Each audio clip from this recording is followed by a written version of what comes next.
All right, what's happening? We're back at the Apex this weekend. Amanda Ribas taking on Namajunas. If you guys need a place to BetUS, promo code Iceman. We're offering a promo code where your first 3 deposits, you're going to get 125% deposit bonus on your first initial 3 deposits. Not your first one, but your first 3, which is unheard of. Also, I'll put a link in the description below for a promo code for March Madness. Some of you guys like to bet on that, so I'll plug that in the description below. And yeah, so the UFC is back in Vegas, Apex, and not the most stacked card, but um, I call these bankroll builders. That's what happens. Everyone UFC 300 so stacked that these other cards leading up to it aren't going to be as stacked, obviously, right? If you guys see my shirt here, representing Carlson Gracie, old school. He's the instructor of my instructor, the legendary Carlson Gracie, the greatest jiu-jitsu instructor ever. By far, these guys, ran Brazil for 30 years. They were dominating the jiu-jitsu scene. And, you see a lot of the top guys, coaches and competitors all branched. A lot of them are branching from Carlson Gracie, students of his or students of his students and stuff like that. So, got to represent Carlson Gracie, old school. And yeah, so this weekend, Rose Namajunas, Amanda Ribas. I'm not gonna lie, this is not the greatest main event, but it's not about how good the card is. It's about how much money you make on that card. Because if you make more money on this card than you do 300, then technically this card is better than 300 if you make more profit. And let's get straight into it. So we got Rose Namajunas. I'm not going to lie, she has not been looking good lately, coming off 2 straight losses, and one of them being super unimpressive, that Carla Esparza loss.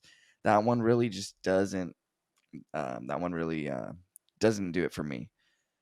I don't like the fact of her performance in that Carla Esparza fight. It was she just looked slow, just didn't want to, just didn't want to pull the trigger. And then she comes back, fights Manon Furio, who's a good fighter and much bigger than her weight class above. And, she got dominated in that fight. But before that, she had a split decision win over Andrade. And then the 2 wins, in my opinion, probably are most impressive, were the 2 wins over Weili Zhang, the current champ. So now she's taking on Amanda Ribas. And Amanda Ribas, she's very well rounded. She's got a decent jiu-jitsu game. She's got some submissions in there, and she's also a decent striker herself. She's 2-2 in her last 4.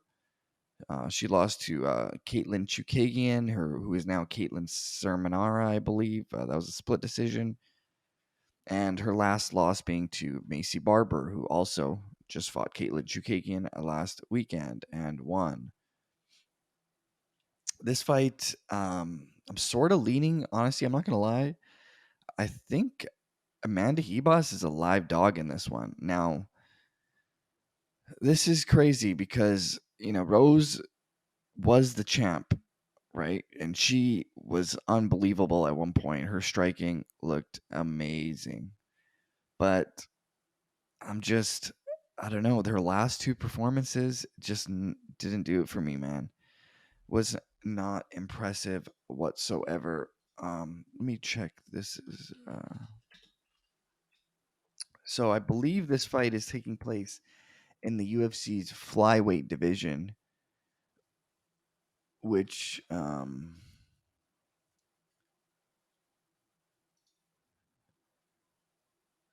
me check here. I want to double check. Sometimes they make a mistake here, but yeah, I believe it's at flyweight. Yes. Yeah, I'm gonna go with Amanda Ribas on this one. I think she's a live dog. I like Amanda Ribas. She's a decent striker, and she's got a decent ground game herself. I'm just worried Rose has not really looked like she's been enjoying fighting as of recently. She looks like her mind is elsewhere. That performance with Carla and her, just her last 2 performances, not impressive. So, I'm obviously a little recency biased. She hasn't been looking good as of recently, so I'm just leaning towards Amanda Hebus. But the thing that she's almost a 3-1 favorite, and that's the real reason I'm leaning towards Hebus, because the odds, right? I mean, you're getting great odds. But yeah, I'll go with Hebus on that one. Not guaranteed at all. Next up, you got Justin Tafa replacing his. So he was actually got replaced with his brother. His brother, he got injured or something happened, and then he replaced. Her brother got injured. He replaced his brother, and then now he's replacing his brother's fight, who was scheduled to fight Carl Williams. The Tafa bros, man. Justin Tafa in particular hits extremely hard. He's got that Mark Hunt look, and he hits like Mark Hunt too. Um, and his last fight against Austin Lane, he flatlined Austin Lane with a vicious left hook. Super impressive. Now he's taking on Carl Williams, and Carl Williams, he's only had 2 fights in the UFC. One on the Contender Series. He beat Chase Sherman his last fight. Not too impressive at all. Chase Sherman, is he still in the UFC? I think he's fighting bare knuckle now. Yeah, so his last fight is against the guy who's not even in the UFC anymore.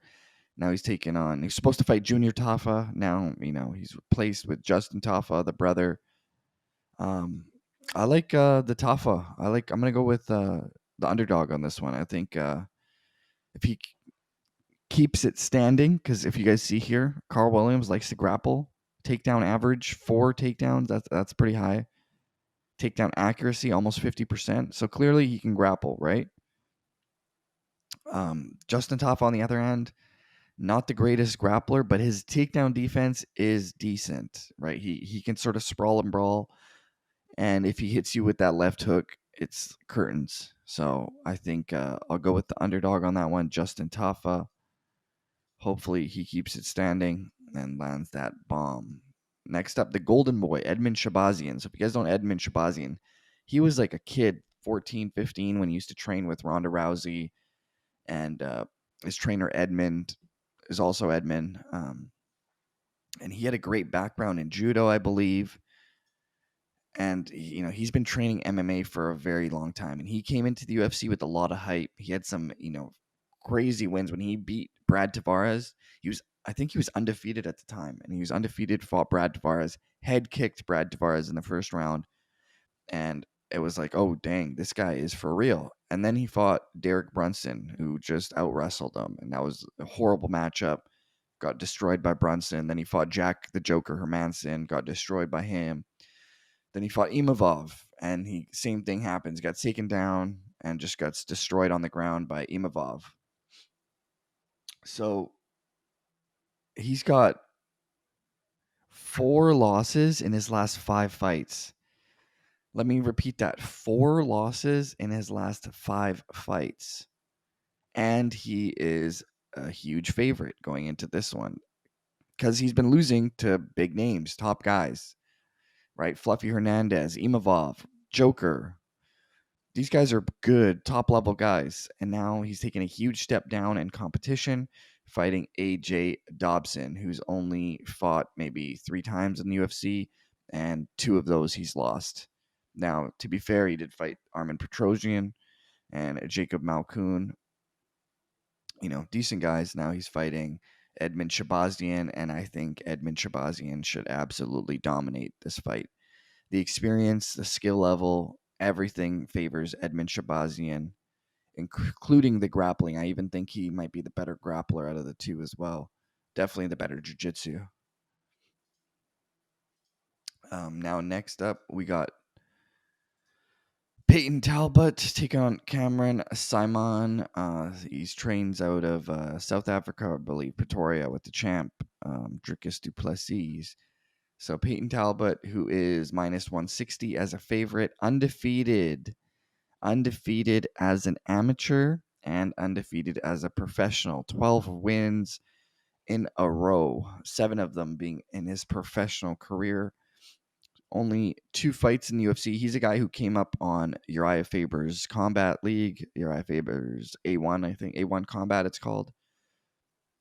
and he's been phenomenal, man. He's you don't see too many guys at the lighter weight classes getting tons of finishes, knockouts in particular, and he's got big knockouts, flying knees, all that stuff. He's also got a great jiu-jitsu game, and he's taking on Cameron Simon. Now, Cameron has more experience, I would say, against top flight, not top flight, but better competition, right? He's been in the UFC longer, fighting better guys. His last fight, he, he lost to Christian Rodriguez, who just fought last weekend. If you guys don't know Christian Rodriguez, he's pretty good, man. He won a split decision last weekend. A lot of people thought he lost the fight. It was close though. He was definitely being out grappled in the beginning. He's really known for Christian Rodriguez is really known for the guy who beat Raul Rosas Jr., the 18-year-old youngest fighter in the UFC, and now he lost to Christian Rodriguez. Now he's taking on Payton Talut, who's on a roll, fighting out of Reno, Nevada.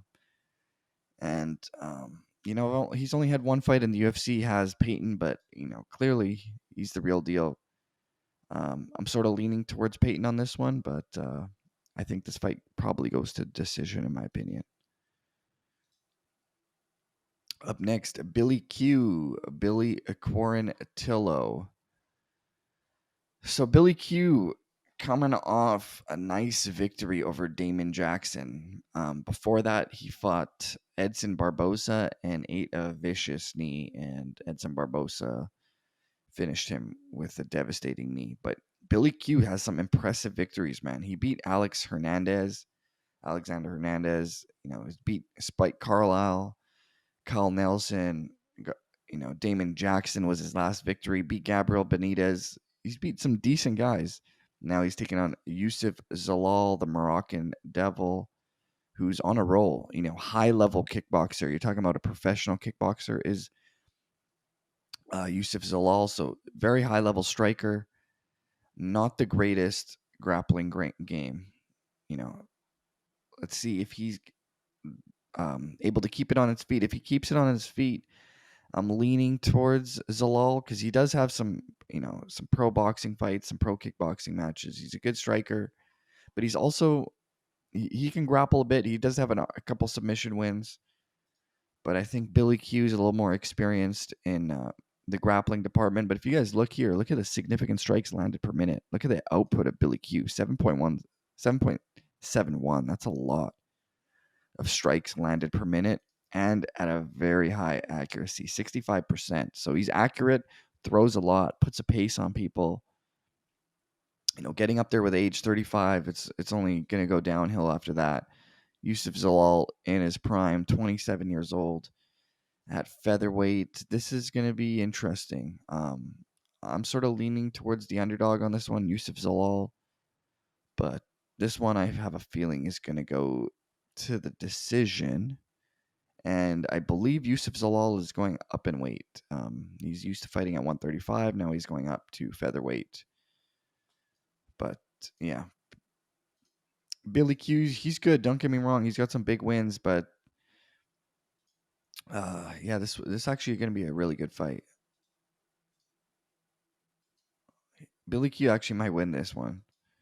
This guy one could go either way, man. To be honest, Fernando Padilla taking on Luis Pajejo. I don't know how to pronounce that. Probably incorrectly. So Fernando Padilla coming off a loss to Kyle Nelson. He's got one loss in his last 4 fights. Did beat Julian Erosa. He had a vicious win over Julian Erosa. So he's another guy. He's only fought twice in the UFC, right? So he's had 2 UFC fights and he's 1-1. He had a very big win in his first fight. First round, knocked out Julian Erosa in his first fight in the UFC. Next fights Kyle Nelson. And Kyle Nelson's, I'm not going to lie, he's not the most impressive guy. He's not the most impressive fighter on that roster, fighting out of Ontario, the Canadian. I wasn't impressed with him at all. And then he's fighting Luis Pajejo, who had a very impressive win on the Contender Series, his first fight in the UFC.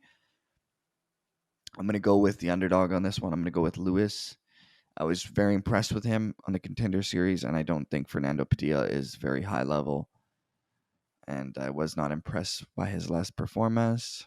So I go with a Lewis on this one. But, this card, it's not too many big names. A lot of guys, maybe their first or second or third fight in the UFC. So I'm going to only touch up on two more. So I'm going to go with Ricardo Hos. Ricardo Hamos, the guy with the spinning elbows, taking on Julian Arosa. I like Ricardo Hamos, man. He's the guy. When I first seen him fight, he fought Ayman Zahabi, Faraz Zahabi's brother, and he spinning elbowed him. It was a vicious, crazy knockout. And ever since then, I was like, this boy's got crazy spinning elbows. He got someone else with that too, that spinning elbow. Um, yeah, so he's got some losses, but they're to really good guys. Other than maybe his last one, so he lost to Saeed Nurmagomedov, who's his last name's Nurmagomedov, but he's not related to Khabib. Then he fought undefeated Lerone Murphy and just got destroyed by Lerone Murphy. Fought Khabib's cousin Zubaira Tukhugov, lost a decision to him. So these are good guys that he's losing to, right? Then he comes in his next fight after the Tukhugov fight and gets a spinning back elbow again. Another spinning elbow, knocks out Danny Chavez. And then his last fight, he takes on Charles Air Jourdain, the Canadian, who's been looking pretty good lately, and gets guillotine choked. The Brazilian getting choked out. It is what it is. I don't think Julian Arosa is going to be landing any guillotines. He does have a good Darce. He's got some Darce wins. He's got some big wins with the Darce. Finished Sean Woodson, finished Charles Jourdain with the Darce. It's funny because Ricardo Ramos is the favorite, and Julian Arosa beat Charles Air Jourdain, and Ricardo Ramos lost to Charles Air Jourdain, and he's the favorite. MMA math doesn't make sense. Only reason I'm leaning towards Ricardo Ramos is because of the last two performances of Julian Arosa. So Juicy J, they like to call him, and he ain't the Memphis rapper, Juicy J. But, he's coming off two vicious losses, man. Alex Caceres head kicked him, and then Fernando Padilla just, devastated him in the first round. That's the only reason I'm going with Ricardo Ramos, because other than that, Julian Rosa's got some big wins, man. Beat Hakeem Dawodu, beat Air Jourdain, beat Sean Woodson. Those are pretty big wins, man. So other than those, but just his last two, he didn't look good. And that recency bias, when you get knocked out very viciously your last two fights, the chin starts to fade. And once that chin is cracked, it's a lot easier for it to shatter. So that's the only reason I'm leaning towards Ricardo Ramos, because if he lands one of those spinning elbows on the chin of Julian Rosa, I don't think that chin is going to be holding up. So that's the only reason I'm going with Ricardo Ramos on that one. Last one I'm going to touch on here is the first fight on the prelims, and I would rather watch this fight over the main event. Mick Parkin is a savage. He's very good, man. Mick Parkin, I believe he's on a 16 fight win streak, 15. So he's undefeated as an amateur, 7-0, and then undefeated as a pro, 8-0. And he's on the first fight on the card in the prelims. They're hiding him on the prelims. He's taking on Muhammad Usman, Kamaru Usman's brother. Weird situation, man, because this fight could be on the main card, no doubt. His last fight, he beat Caio Machado. Very impressive victory, actually. Dominated him, and he's been looking good, man. He's fought once in the Contender Series, twice in the UFC, undefeated. Clearly, the guy knows how to win, and that's why I'm going to be taking him against Muhammad Usman. Even though Muhammad Usman is on a little roll, he's got some wins. Beat the Tafa bro, Junior, beat Jake Collier. But I think I have a feeling Mick Parkin's going to get it done, man. I just feel like this guy knows how to win. So we'll see if he gets it done. But it's weird how they're hiding that card that fight on the first fight on the prelim. It's very strange because I'd rather watch if they had this fight on TV and they had the main event Ribas and Namajunas on the other TV. I'd rather watch this fight, and this is your first fight on the UFC. So the UFC's really got to work on, where to fight placement, right? They recently just got some slack for having Bo Nickel above Charles Oliveira and the card, and the UFC switched that right away. Thank God. Even though it really doesn't matter, right? Unless you're being paid more to be in the main event or co-main event, then it really matters. But obviously, you want to have the most eyeballs as possible on your fight. And in order to do that, you need to fight later on in the card because it's clear that everyone knows there's more views in the later fights than it is the early fights.